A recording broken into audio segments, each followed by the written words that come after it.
Hi there. This video is a big combined and cross-referenced report on all the spy photos we got from House of the Dragon's first month of filming at their Cornwall location. House of the Dragon, the Game of Thrones prequel. Now, it's a combination of all of the other spy photos that we couldn't readily identify. Most of the spy photos for Rhaenyra and Daemon, or for Alicent's sons like Aegon II and Aemond, I split those off into their own video first, because those are the ones that we can draw the most attention to, we can draw the most conclusions from, but there were dozens of other spy photos. We got a ton of spy photos from this. So this is my big combined report going over this is everyone we saw coming to the island. A lot of them were wearing face masks and rain ponchos over their costumes, so there's so much we can glean from it, but they were very high resolution, very close photos. And in turn, after this big combined report of every other spy photo we got from this, I'm going to try to match these up to actor profiles and things from social media where we see, I'm pretty sure that actor has been cast in this based on the spy photos. Now, it's been a month, and, well, it took me this long to sort through everything. There's a huge backlog. Most other channels I've seen that reported on this reported on one or two of the other really big spy photos, like Rhaenyra, or the one that we're pretty sure is Aemond, Alicent's son. This is every other person we saw coming to the set. And there were a lot of them. I haven't really seen any other channel try to do that. Sit down for a really big video going, comprehensively, this is everything we saw in video report form. Now, I'm going to start off with a few big things I haven't mentioned before, and then I'm just going to get into the three big waves of photos we got for everyone showing up to the Driftmark set in full costume. Start with the biggest thing is, the first wave of spy photos, we saw a spy photo of a sarcophagus with a female figure on it and the Velaryon sigil. A sarcophagus for a Velaryon woman. And then, within the next few days, a funeral pyre on the beach. And given that members of both factions are gathering for this big event, Rhaenyra's faction and Alicent's faction, we think it's filming the funeral of Laena Velaryon. Actually, I went back and checked this. Laena and her brother Laenor died in such rapid succession that by the time everyone gathered for a state funeral, they were all both there, so they had a double funeral ceremony for both siblings, Laenor and Laena's funeral. I'll refer to it as Laena's funeral because that's the big draw that brought everyone there. Now, we're not entirely sure what this means, but there was a lot of smoke around St. Michael's Mount when they were filming this. Now, from the spy photos, we can tell they burned their dead by having a dragon light their funeral pyre. And there was a blue screen there that we could tell this is a dragon lighting a funeral pyre. But they were running a lot more smoke than would be justified by a big funeral pyre on a beach, to the point they had smoke machines on boats sailing around in the bay until there was enough smoke that the Cornwall Fire Department, they put out a warning message, a public announcement to everyone across the bay at resort towns, don't be alarmed, we're filming something, there's a bunch of controlled smoke machines. So is this for a funeral pyre or for an attack or something? We're not entirely sure. And as for what they do with their dead, we were confused by this until Fire and Blood came out, that they've said, well, the Targaryens burned their dead. But would they have tombs or sarcophaguses? We didn't really know. Fire and Blood explained that, well, they burn their dead on a funeral pyre, but they don't scatter the ashes. They inter the ashes, that, like, good Queen Alysanne's ashes are interred next to Jaehaerys's. So the sarcophagus might be like an elaborate urn. There isn't a body in it, there's ashes in it. But okay, what did they inter the ashes in? They mentioned they inter them. Same thing. So we're pretty sure they're gathered for this funeral. And like I said in the Aemon video, you see Aemon is having the thing that happens to him when he gets into a fight at the funeral there. And there was a lot of smoke. So was this an attack? We're not entirely sure. I'm not even leaning to this myself. It's just a possibility, because this was filmed at St. Michael's Mount, which is on the south coast of Cornwall. But their other filming location was at Holywell Beach on the north coast of Cornwall. It's this famous beach. They film it for Poldark and other historical dramas. And that's where we saw the first spy photos of Daemon and Rhaenyra. And it's really curious that they also had smoke machines running there. And on top of that, they set up these big shipwreck props at Holywell Beach.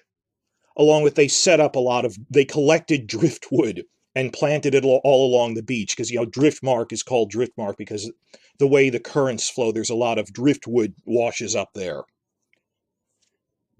Season 1 can't possibly go up to beyond the Rogue Prince. They're not doing a sea battle from the Dance of the Dragons itself. That's impossible. No one has suggested that.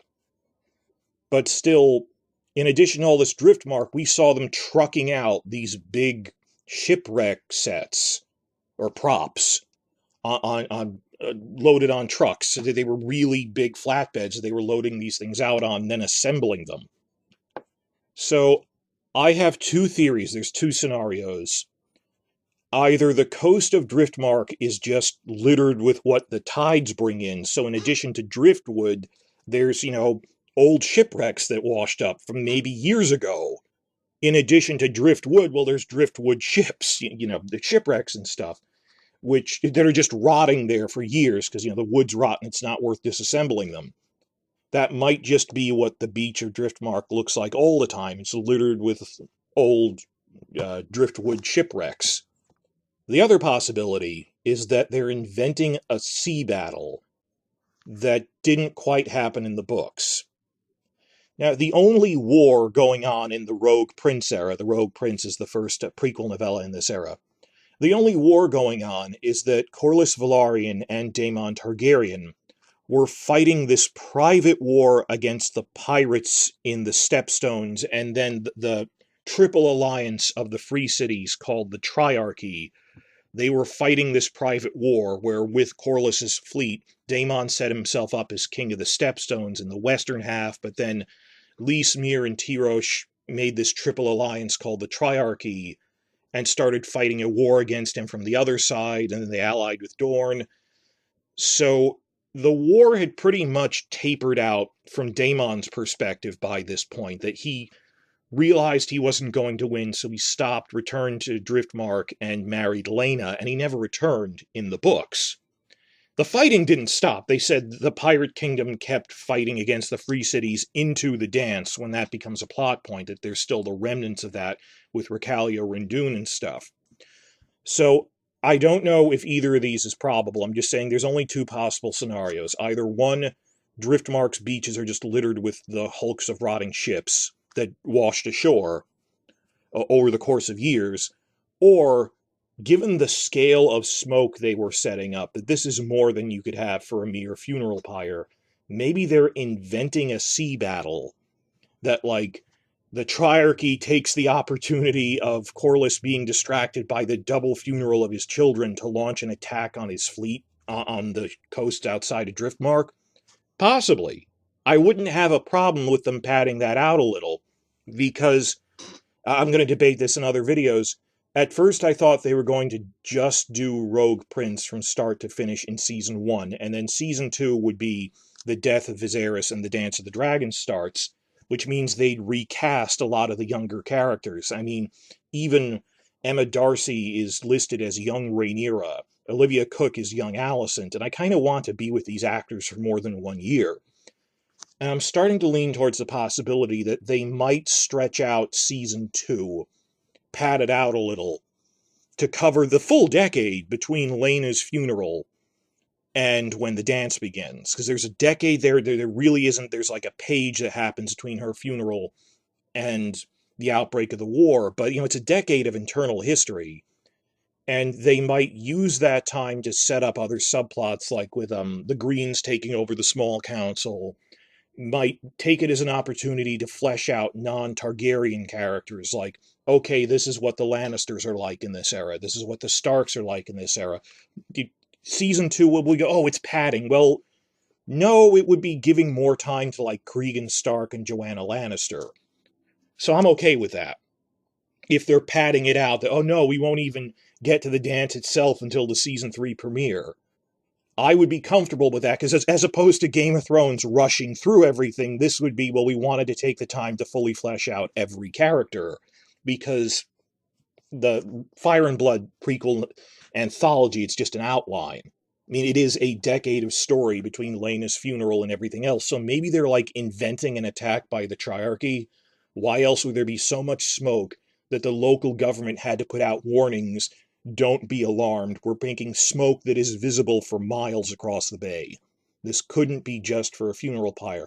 I officially don't know, because it's not like we saw people from the Free Cities in costume or something. It might just be that they wanted a really smoky shot for a funeral pyre. But keep an eye on that, is what I'm saying. I'm saying I don't know. Keep an eye on that. Why are there shipwrecks and a lot of smoke? Moving on from that, other stuff we got in the first week of filming, we got a lot of spy photos. We got a really clear shot of some knights in armor, starting with this one. I'm going to reveal this to you in more or less the order I first saw it in. We got this shot of these knights, one knight in armor, and the other either a nobleman or a guardsman in regular clothes, not armor. And if you zoom in on them, at a lot more than I can easily zoom in on YouTube, so take my word for it, but in really high resolution shots, the breastplate of their armor at the peak of it has a Velaryon seahorse sigil on it. You can see, oh, that's the seahorse. So on top of that, and this other guy, he seems to have a seahorse sigil at the upper corner of his tunic. These seem to be Velaryon household knights and guards.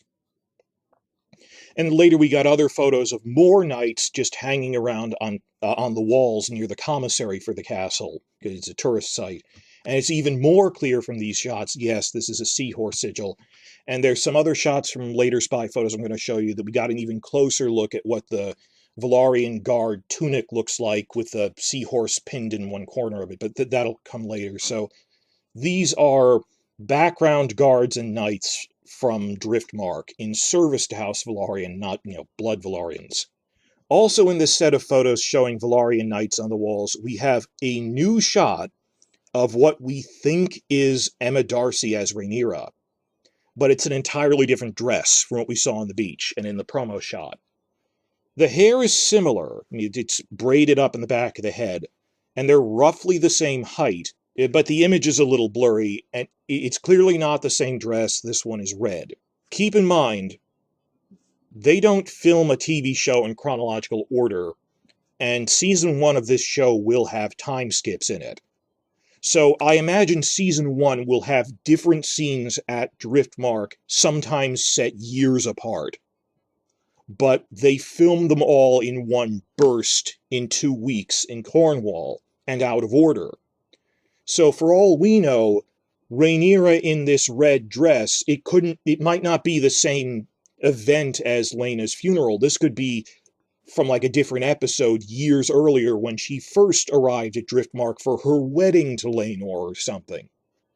So you see, they filmed all the Driftmark scenes in one burst, out of order, all of them from season 1, all jumbled up. So it's hard to say what order this costume appears in.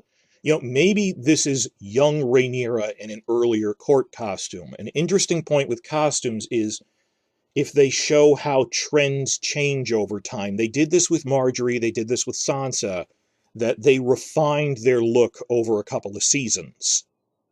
That Marjorie was experimenting around with her look in season 2 and only really hit on what we consider the classic Marjorie look by season 3. That on a scale of years, is this like an early Rhaenyra design before she perfected it into what we see as the beach dress? That this is young Rhaenyra, even younger teenage Rhaenyra, before she really gets into the other thing. It's also possible she just took off her outer coat. because unlike the black dress, this red one, we can see it from behind on this one too because she turned around. The back of the neck comes down to a sharp V point between the shoulder blades, just like we saw on the black beach dress. And it has a high collar there. But the embroidery is different, and particularly, I mean, it's a blurry image, it has these vents on the shoulders. And now look at that compared to the closer shot we got of the tunic of a Velaryon guard. They also have these vent things on their shoulders. At first I thought it was embroidery, now I realized it's vents. That's something people did in the real Middle Ages, that you made basically a mesh part of your dress. You made it see-through, you made a vent. You were showing off that you were wearing multiple layers of expensive fabric. That not only am I wearing silk, I'm wearing silk under the silk, and I'm going to show you by having vents, netting parts, basically. That was a thing in real life. So, with the shoulders like this, I'm not sure if it's just the kirtle she has underneath her outer dress and she took it off. I don't think so. But that leads to an interesting question, that we see a Velaryon man dressed in a somewhat similar style to Rhaenyra, that the shoulders are similar. And there's going to be a question, and you'll see later on, some of the Velaryon women also have their hair braided up at the back of their head in a circle, the way Rhaenyra does. And they're some of her major followers. So there's an open question, when they show the progression of Rhaenyra developing her signature costume style, is it that the Velaryons are copying Rhaenyra because they're her followers, or is this whole design something that Rhaenyra picked up from the Velaryons? That after she got married off to Laenor and she spent more time with the Velaryons and visiting Laena a lot because Laena was her really good friend, maybe she copying Laena, or was Laena copying her in terms of how the styles develop? We can't answer that yet because we haven't seen everyone else in costume yet, much less in chronological order. But it'll be interesting to see who picks up what. Like Sansa, for example, during the course of the show, she'd imitate what other people were wearing. Or Daenerys, she'd pick up bits and pieces of stuff as she was going on. Rather than everyone copying her, she was mixing, matching other things. Another thing we can tell from this set of photos of what appears to be Emma Darcy as Rhaenyra and some Velaryon knights around the commissary of St. Michael's Mount is we're pretty sure that's Fabian Frankel standing next to her. Fabian Frankel, who plays Kristen Cole of the Kingsguard. Those are all the specific, noteworthy spy photos from the first few days we were getting them. The ones that actually have Rhaenyra in it, and I showed you the other guardsmen because I wanted to cross-reference, look, the shoulders look kind of similar. Is she copying the Velaryons, or are they copying her? Laena's funeral, and why are these shipwrecks and all these smoke machines around? Now I'm getting into the core of what I want to go over in this video, which is a systematic breakdown of every set of spy photos we got, roughly the order we got them in. We got them in 3 big bursts. There was the whole first week, then May 10th, then May 12th. And this is, there's no giant bombshell for this. I didn't immediately recognize a character, but it's for trying to compare this with when we get actor reports, or we see, why is this actor friending someone on Instagram? Why is their CV list working in Cornwall at this point in time? And in a few cases, we've been able to track down who played who. That's actually how we found out that Graham McTavish joined the show, that we saw a spy photo. Someone went, wait a minute, why has Graham McTavish been friended by Fabian Frankel recently? And then I looked at a photo of him, went back through the spy photos and went, dear God, there's him. He took his mask off in a spy photo. And it was so obvious they admitted to it publicly within days. Yes, Graham McTavish has joined the show. So this is set up for future analysis. If you go, why am I watching this now?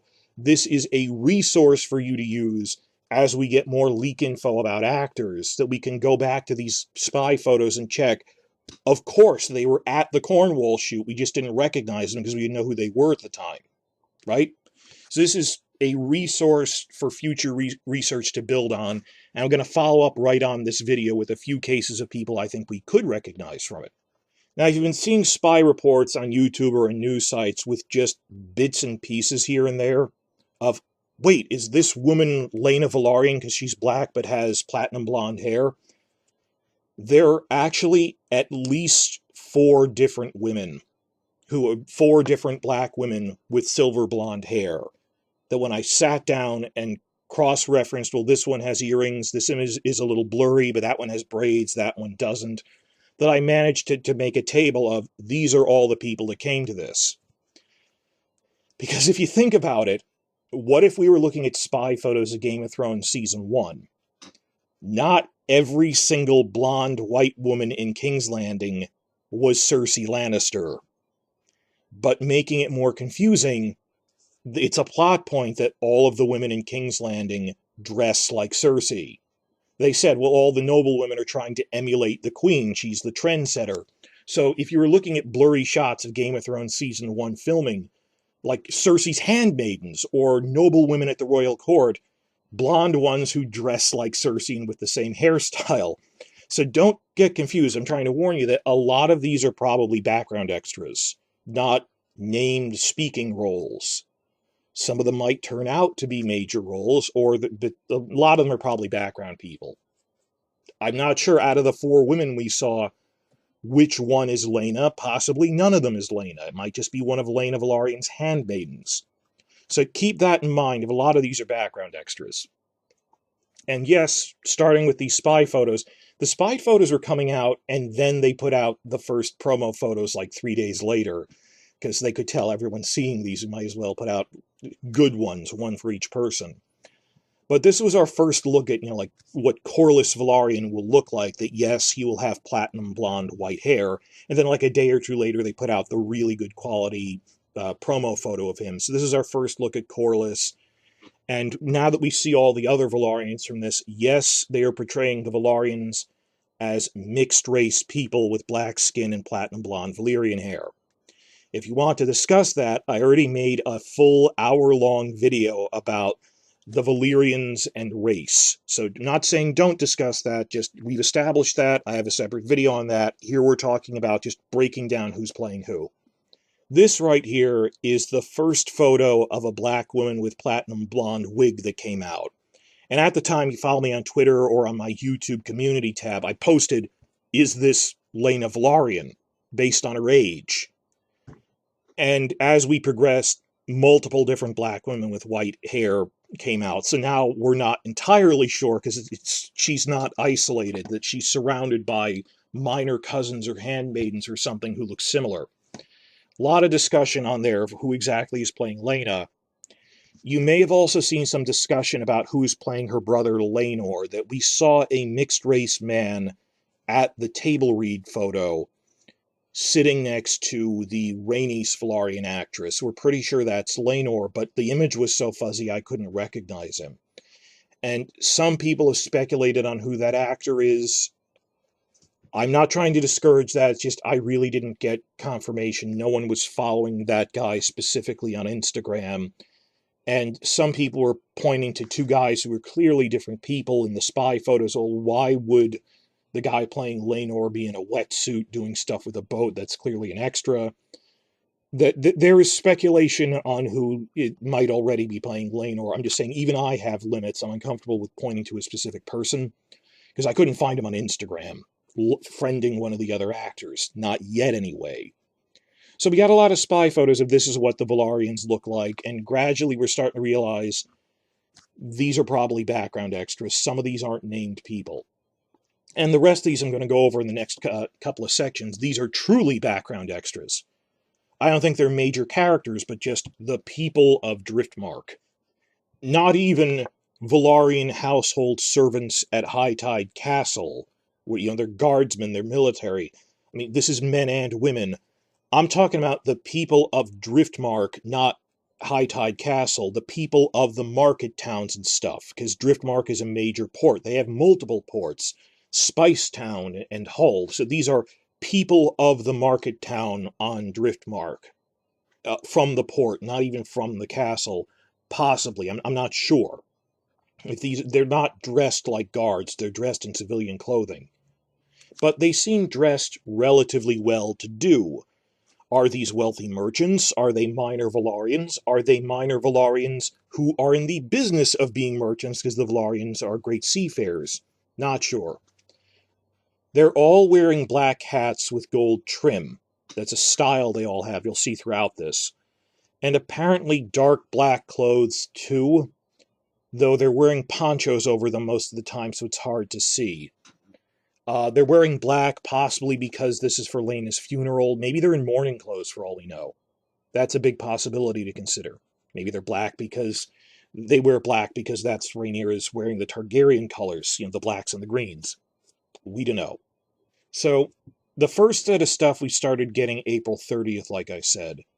And the first set of stuff we got was mostly of people in ferry boats heading to the island. It's a tidal island. Later on, we got photos within the castle and stuff, but the first few were of people in boats heading over. And they're wearing ponchos over their costumes, they're wearing masks, so we couldn't glean too much from this. But this is the order that we encountered them in. First, in this boat here, we have a white woman, an older woman, who does not have silver hair, wearing a large black hat that forks in the front and has two peaks to it. We got pretty clear spy photos of this one. The men, in contrast, don't wear these wide-brimmed or forked hats. They wear these very short, circular pillbox hats. They're both black, but the men wear these pillbox hats, and the women wear these really large ones. The men have caps like that. And this next shot from a different angle, the same woman with the double-pointed hat is on the right, but on the left we have a white woman with brownish hair, with a less elaborate hat, smaller brim that doesn't fork in the middle, and between them, in the middle of the image, a black woman with an elaborately braided platinum blonde wig. And the braid is sort of making a crown across the front of her head. If you zoom in at the shots we had at the beach funeral, you can see several women with these forked hats. First I thought it was this specific woman, but then we saw more than one dressed like this, so it's civilians at the beach, apparently, for the funeral, but it's too blurry to really make out. Then we got spy photos from within the castle itself, on the streets, in the alleys of this closed location. I have no idea how someone got these. So from a distance, we see a black woman with a platinum blonde wig, and a black man wearing the circular pillbox cap. And also in the back, we see a white woman with brown hair and what seems to be a really elaborate circular braid in the back of the head. And now we have these last two photos. The image quality is a lot better. But they're all wearing ponchos, so we can't see their costumes, only their hairstyles. In the first, we see 3 women and 1 man, all white people with brown hair, each of which has a different hairstyle. Starting in the upper right and going clockwise, there's a man with big sideburns, then a woman with a simple part to the hair and a braid in the back, then in the lower left, a woman with some sort of necklace, and a clearer shot of what we saw in the last slide, that she has this big circular braid wound up in the back of the head like a disc. And last we have the woman in the upper left, who has a big braid running down the middle of her head. Now let me shift to the last slide. There's someone whose race or even gender I can't see because it's from behind and they're wearing a poncho, but we can clearly see the back of the head. They have Valyrian white hair. They have a similar elaborate braid running vertically down the middle of the head, down the midline of the head. Let me crop those, and when you put them side by side, look at these braids. That the brown-haired woman has the central braid, the Valyrian silver-haired person also has it. And I'm told that this looks like something called a Dutch braid in real life. It's like the opposite of a French braid. It's a Dutch braid. It makes a ridge down the middle of your head like that. I wonder if this is supposed to be evocative of a horse's mane or something. Because this is the Driftmark is home to the Valarians. The Valarian sigil is of a seahorse, which they decided to put an actual horse's head on a fish in their sigil, but okay, that's what they're running with. It's silly, but maybe they want to go, well, we're the seahorses. We have manes like a horse running down the middle of our head by having Dutch braids. That's just a theory, I'm not sure, just judging by that. I mean, we do see several other hairstyles. This isn't a uniform for the Valarians as a whole. We see other people with the braids in the back of the head. So we're not really sure what's going on there. That's everything we got from the first week of filming. That's the first set. A few days after that, the next week, we got even better spy photos starting on May 10th. This person was clearly a member of the crew or something taking spy photos. They were clearly in the castle. These weren't spy photos taken of people in ferries from across the bay. You had to be in the castle to take these, and not just like when they were peering down an alleyway. This person was like standing in front of them when they took this. So these are really good photos, albeit their costumes are usually covered in ponchos and their faces are usually covered by COVID masks. But still very clear looks at the top half of their face, at their headgear, and we've been able to make a few conclusions based on this. So starting with the first one, and this stuns me most of all, I have no effing idea how someone managed to get this close. I mean, the actor is staring straight at the camera. They noticed someone was taking a spy photo and didn't think to complain or point them out and get them kicked off. And then they kept taking more spy photos like this. In many of these, they're even looking at him. So starting with this one from the May 10th set, we see a black woman with silver hair in a coiled braid like Rhaenyra has. Moreover, she has large earrings. I've talked about before that Game of Thrones, no one had earrings in it. In this show, everyone does. Alicent and Rhaenyra have earrings. Now, if you look at her side by side, I'm reasonably sure that this is the same woman that we saw from a side angle in one of the ferry boats from the first set. Not the absolute first one where I thought, is this Lena? Because that is a much younger woman with short, frizzy hair. This is a woman with braided hair coiled around her head like a crown in the front. This big braid in the front.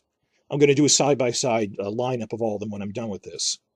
So I'm pretty sure this is the same woman we saw on the boat, and this is just a much clearer shot.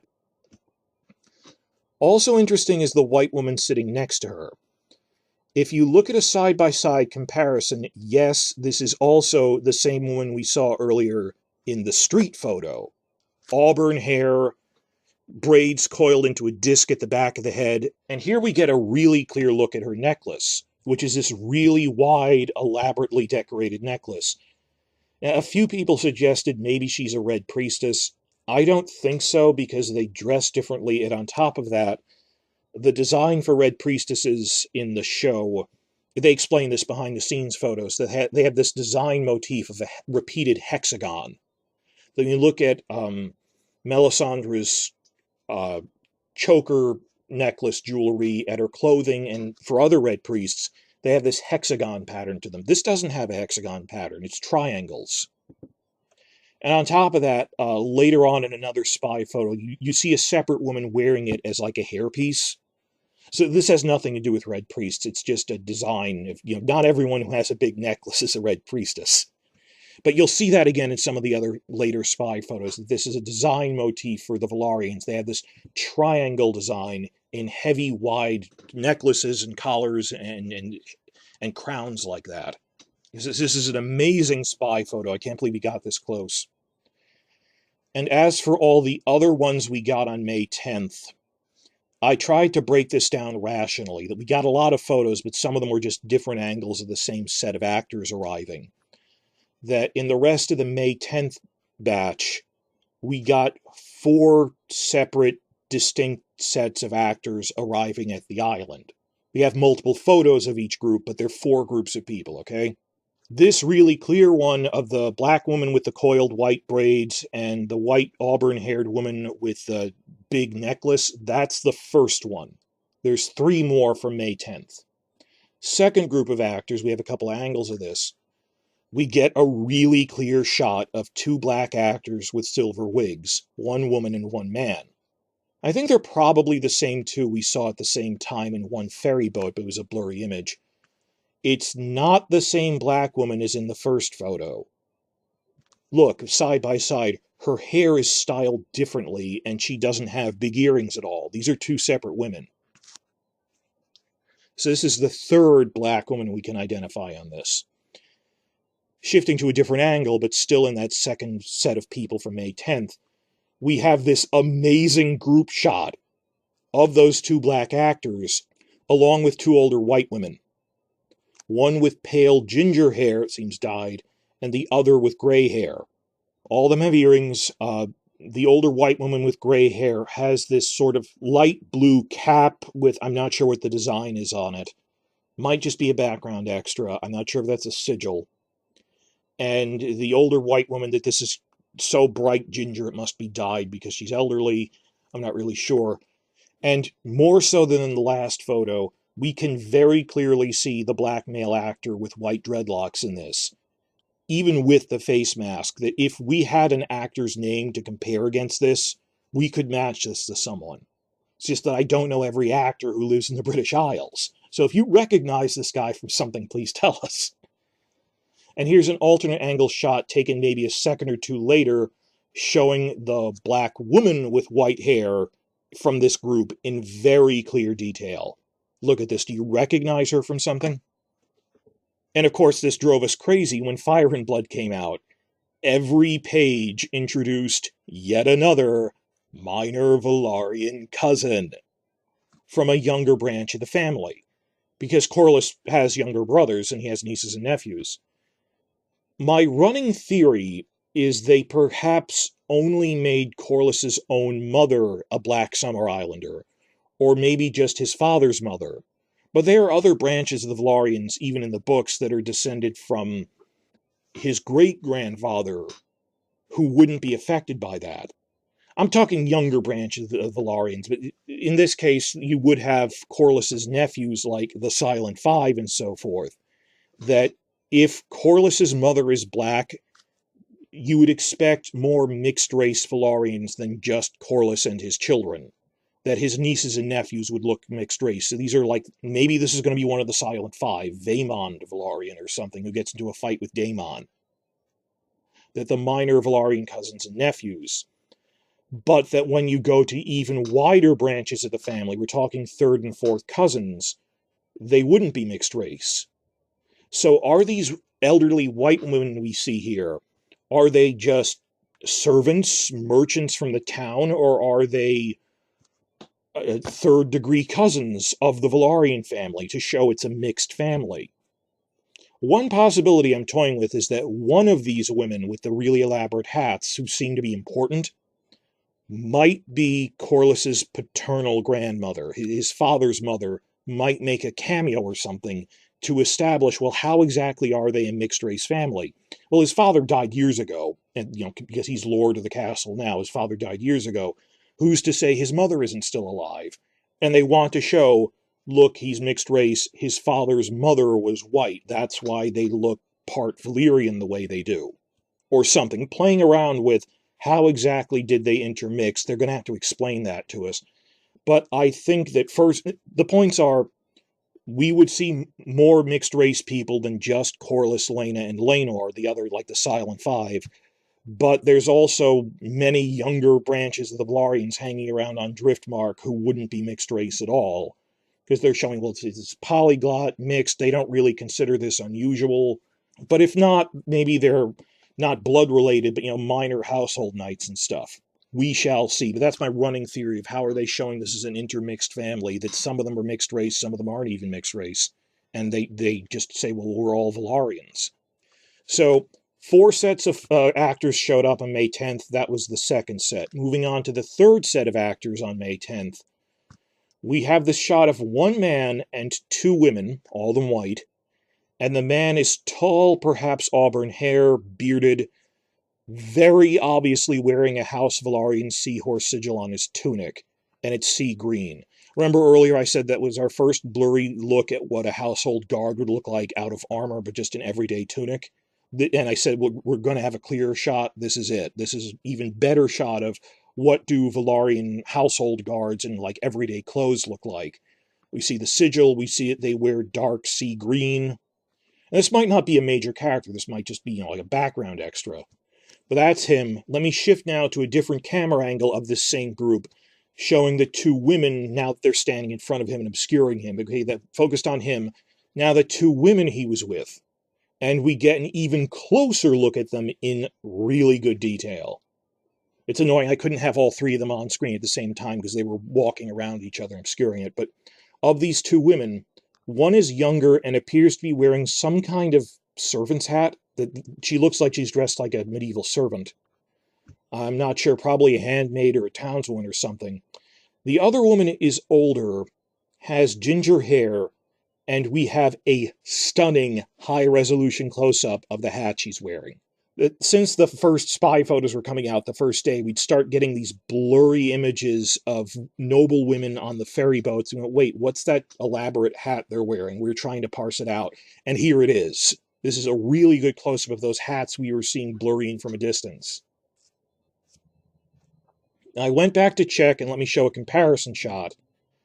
This is not the same older white woman with this style of hat from the first set of photos we got the first day. That don't confuse them for the same character. Side by side, these are clearly different people. The one from the first set was older, but had brighter ginger hair, apparently dyed, because she's an older woman, it's dyed hair. And if you look very closely, their earrings are not the same style. One is rounded, one is kind of cross-shaped, like a plus. There's another shot here where you can see this woman in the new shot turned her head, and I could see her earrings. They're not similar. So there are two older white women, one with brownish hair, one with ginger hair. And they're wearing these really elaborate hats. So could one of them be playing Corlys's father's mother for a cameo to show this is how the Velaryons are intermixed racially? Or is it just a townswoman? Now, I don't know a lot about medieval costuming and clothing styles over the centuries. You know, I do medieval history, but I didn't really do clothing and fashion stuff. But I'm willing to put the research in. That so many people just look at stuff and go, yup, that looks like a thing. You know, I know that I'm not an expert. They go, oh, you're such an expert at everything. No, it's that I'm willing to put time and energy into researching things that I don't know, instead of the Dunning-Kruger effect of everyone just going, I'm an expert because I post stuff on Twitter, therefore I'm smart. No, it's, I don't know that much, but I'm willing to research it, as opposed to other people who think they already know everything. So, again, the casual news sites going, yup, this is a thing. I bet it's that, and pointing out, well, no, that character's been dead for years by this point, so you have to be willing to put the research into this, and it's still ongoing, I gotta say humbly. I don't know that much about medieval costuming, but I'm going to start reading up on it for this show. So I was discussing this with other fans on Twitter and on forums of what can we make out of these costumes and what design are they looking for this, particularly with Alicent's costume. And because at first on Twitter threads, I said I think that this is a direct copy of what Anne Boleyn wore in the Tudor era, which is the break between medieval and early modern is about 1500, Columbus and everything. And the Tudors, Henry VIII, are the dynasty that came in right after the War of the Roses is sort of the end of the medieval period in England, ended about 1485. Then you have Henry VII. Then Henry VIII was the first big early modern king. It wasn't really medieval anymore by the time of the Tudors. And then you had his children like Elizabeth II up until Shakespeare's time. So it's the break between late medieval, late 1400s War of the Roses, and Tudor fashion from the 1500s. And at first I thought, wow, they're dressing her like Anne Boleyn, this is Tudor. But then people who know more about costuming than I do on Twitter and stuff pointed out that it looks like a mishmash of Tudor-era styles with late 1400s, late medieval styles. Like when we were looking at Alicent, the cut of her neckline is from the Tudor era, but she isn't wearing the headpiece that you'd see in the Tudor era. It was thinner than that. It was this very thin thing called a French hood. Instead, when you see in the Alicent photo, she's wearing this really heavy stuffed crown-like thing. And people pointed out to me that's this type of hat from late medieval, late 1400s, before the Tudors, called an escoffion. So you see they're mix and matching elements from different eras. And I then looked up, and I'm reading through costuming guides on this is what an escoffion hat is like, and there's different examples of it. And there were a few different styles of escoffion. And I stumbled on this one example photo here that looks exactly like the kind of hats the Velaryon women are wearing. Alicent has a rounded one, but these women here wearing it, frequently Escoffians were forked like that. So this is a real historical hat that they're wearing here. Not all the women on Driftmark are wearing this, though. You see side by side, some of them are rounded, but the really elaborate ones from what seem to be the very important women, they have these forked Escoffian hats that are padded to make them look bigger like that. I'm going to have a separate video where I go over all the costuming stuff, but that we figured out, oh, that's the time and place of type of hat they're wearing, that this is something from the era of the War of the Roses. And I managed to get this side-by-side shot of this is right out of a manual. This is an Escoffian hat. People didn't really wear hats that much in Game of Thrones, even the women. I've also noticed going through the costuming guides that a lot of women on the set here are wearing their hair in braids. Possibly just because, they're imitating Rhaenyra or that she picked it up from them.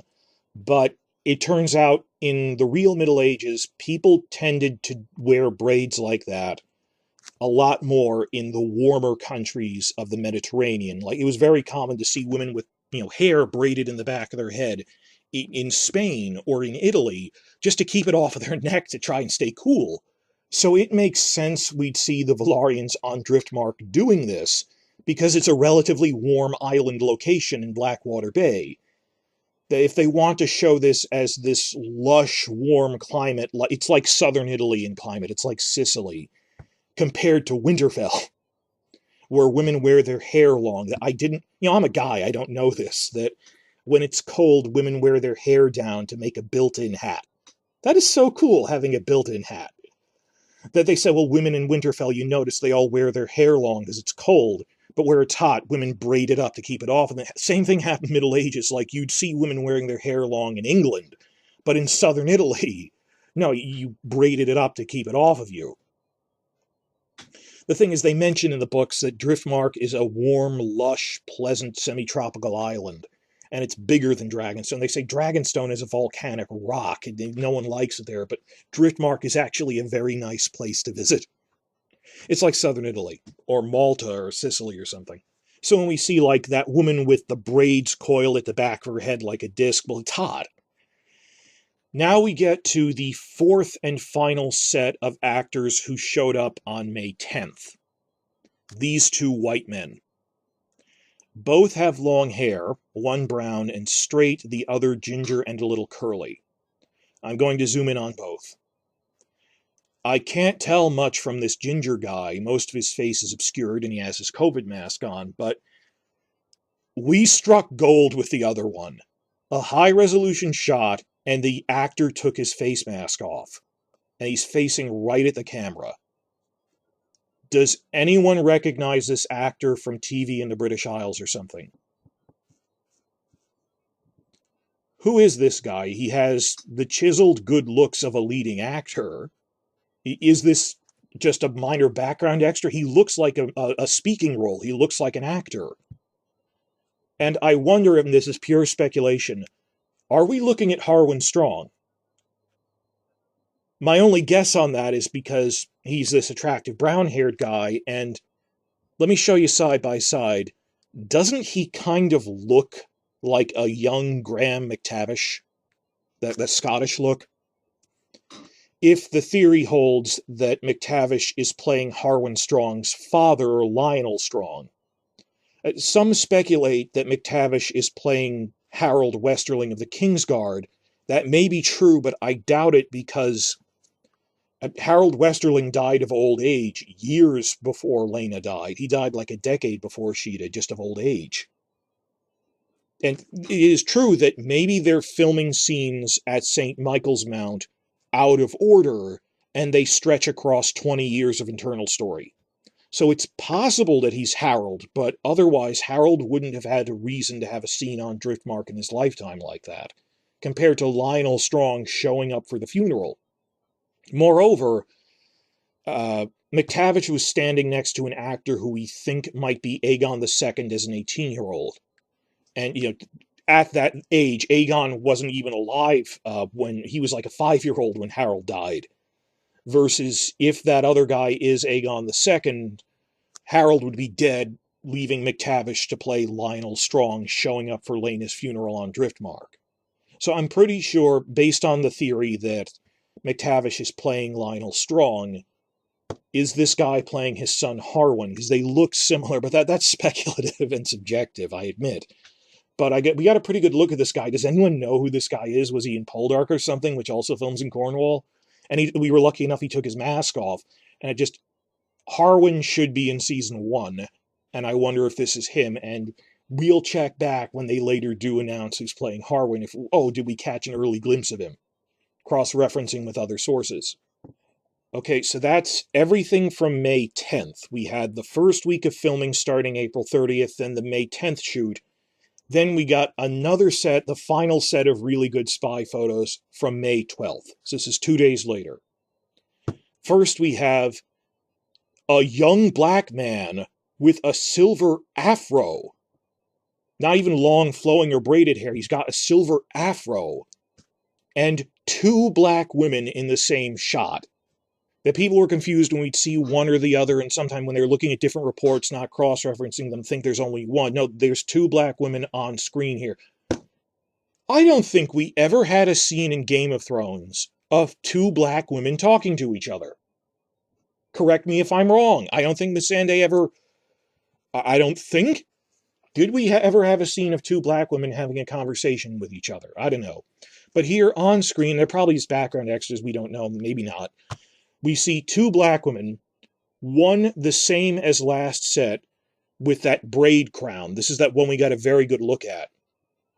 But now we have a new woman. This other one seems slightly older, or at least taller, with long silver dreadlocks going down her back. And a slightly lighter skin tone. And a separate shot, we have a very high-definition photo of just this woman. So here's an even closer shot of this new woman we haven't seen before. Okay? Next image, we also have an even better high-resolution shot, jaw-droppingly high-resolution shot, of the black man with a short white afro. After having taken his mask off! I mean, granted, it's a side shot. He's not looking straight at it, but this is a very clear look at him. Can anyone discern who he is? Next shot, we have the old gray-haired woman with a blue hat that we saw from May 10th. Different angle on her. And a black man with dreadlocks. In a side-by-side comparison, and this threw me for a bit until I zoomed in because they're blurry photos. This is not the same as the black man with dreadlocks from 2 days before on May 10th. Look at them side by side now. They're both black. They both have white dreadlocks. But this clearly isn't the same person. Apart from that, the dreadlock style is a little different. The bone structure at the top of the face is a little different. But what really convinced me they're not the same people is zooming in. This new guy has a beard under his face mask. See? Whereas the man in the prior video very clearly was clean-shaven. So these are 2 separate black men with long white dreadlocks. In addition to that, a third black man with young man with an afro and white hair. Next, we have a shot of 3 actors going up the same walkway, all of whom took their masks off. And they're even looking at the camera. We have an older black man who might just have gray hair. I'm not sure if he's meant to have silver hair. And a younger, lighter-skinned black man with dark hair. And a white man with a heavy beard. And they're all wearing those small pillbox hats, which I think they're just civilian wear for the people in the merchant towns of Driftmark. Rounding out the photos taken from this angle going up the stairs, there's going to be other ones coming off of the ferry, but of the ones going up the incline like this to go into the castle up the walkway, here we have an older white man with a full beard, ginger but mixed with gray.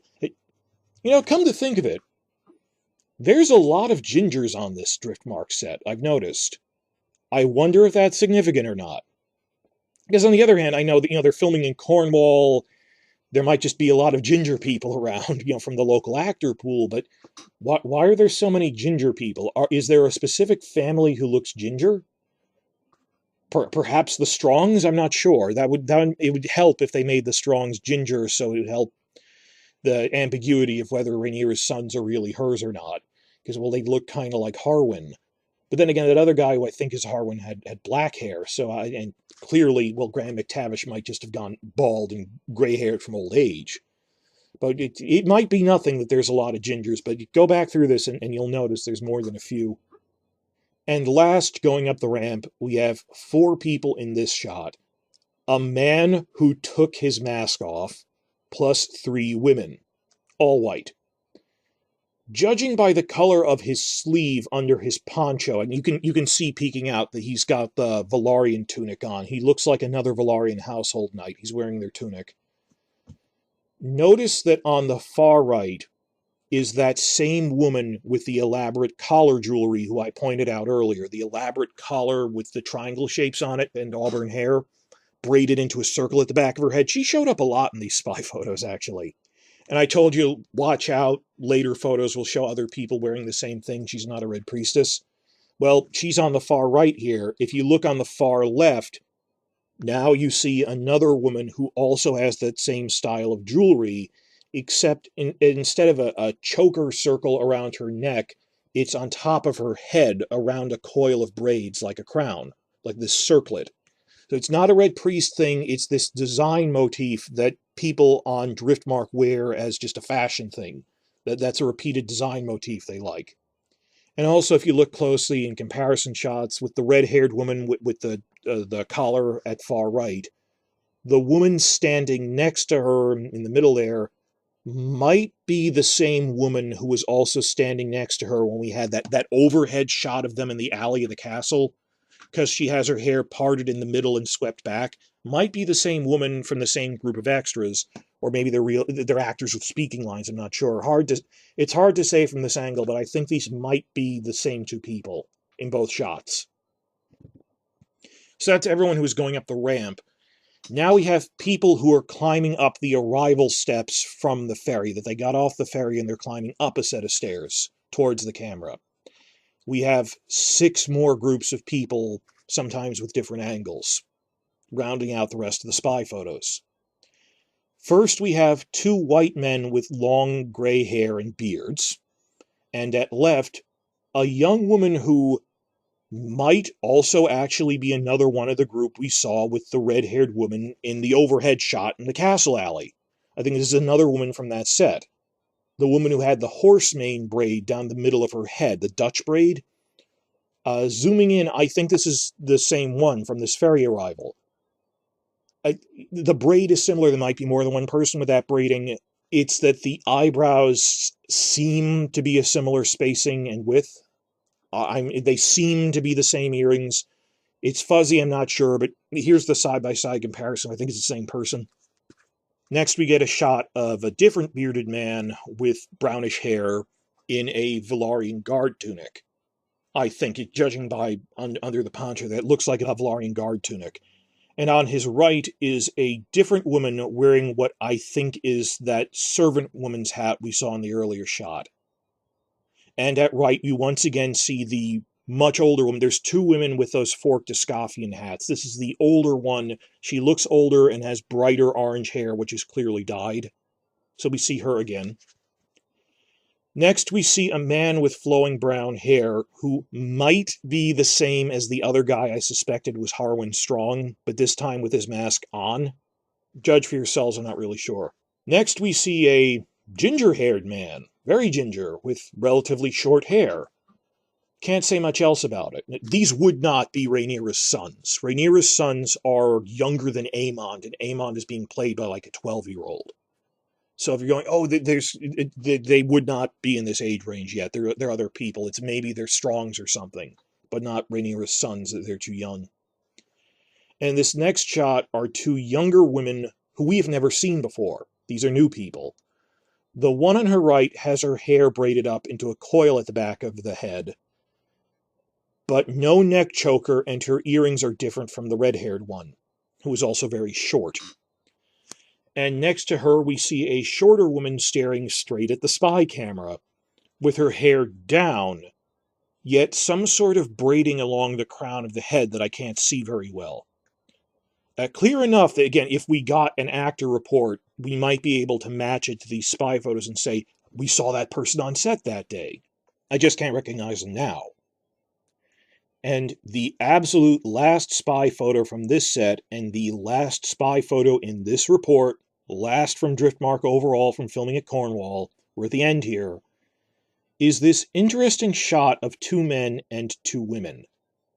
And the woman took her mask off, and we get a very clear shot of it. The man at left has medium-length straight brown hair, while the man at right seems to have curly auburn hair. Again, these would not be Rhaenyra's sons. They'd be like 8 years old at this time. But the woman who took her mask off is wearing a forked Escoffian hat. And she has brown to black hair.